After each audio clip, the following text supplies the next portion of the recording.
For the first time in decades, the Washington Post will not endorse a candidate in this year's presidential election, the newspaper's publisher announced Friday, a decision that sparked widespread outrage among the paper's staffers.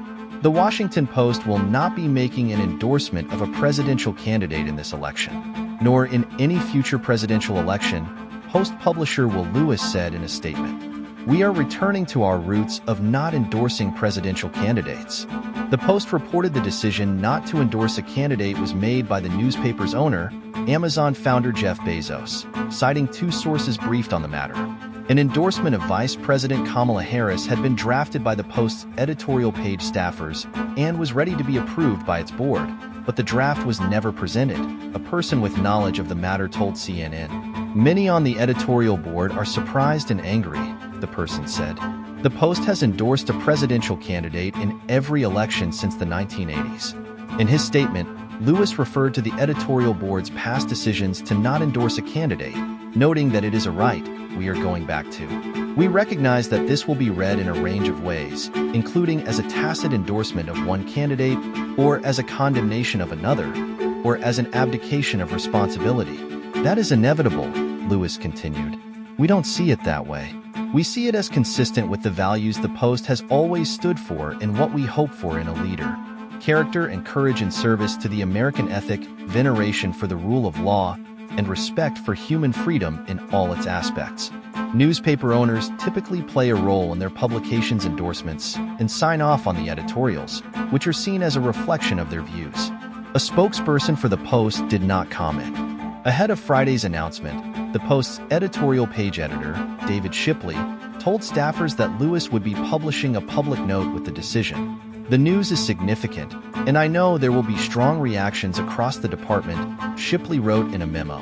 Robert Kagan, an editor-at-large at the Post, told CNN he had resigned from the newspaper over Bezos's decision to block the endorsement. The move also sparked sharp criticism from Marty Baron, the Post's former executive editor who led the newspaper through its coverage of the January 6, 2021 attack.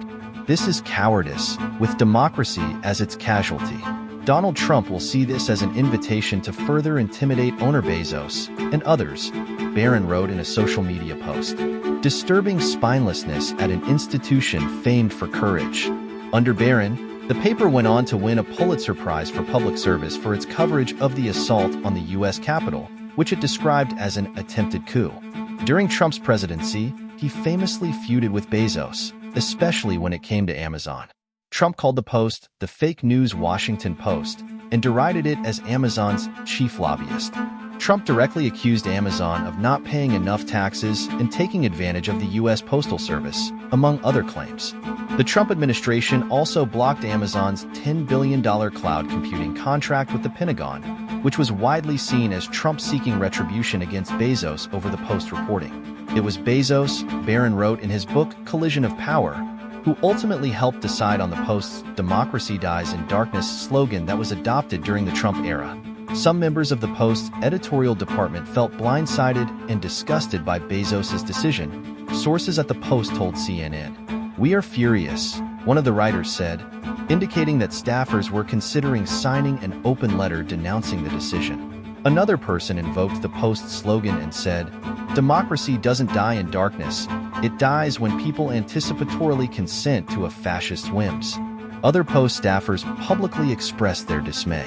The paper I've loved working at for 47 years is dying in darkness, David Moranis, a Pulitzer Prize-winning editor at the Post wrote in a social media post.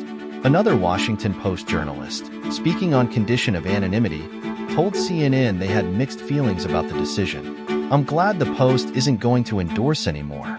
But what an awful time and way to roll that out, the person said.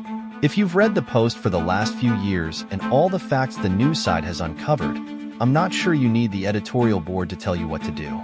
The decision comes just days after the Los Angeles Times owner Patrick Soon-Shiong blocked the newspaper's planned endorsement of Vice President Kamala Harris, leading to resignations from 3 editorial board members. Major U.S. newspaper chains have also scaled back on endorsements in recent years. McClatchy and Alden Global Capital, which owns hundreds of newspapers across the country, have ended the practice.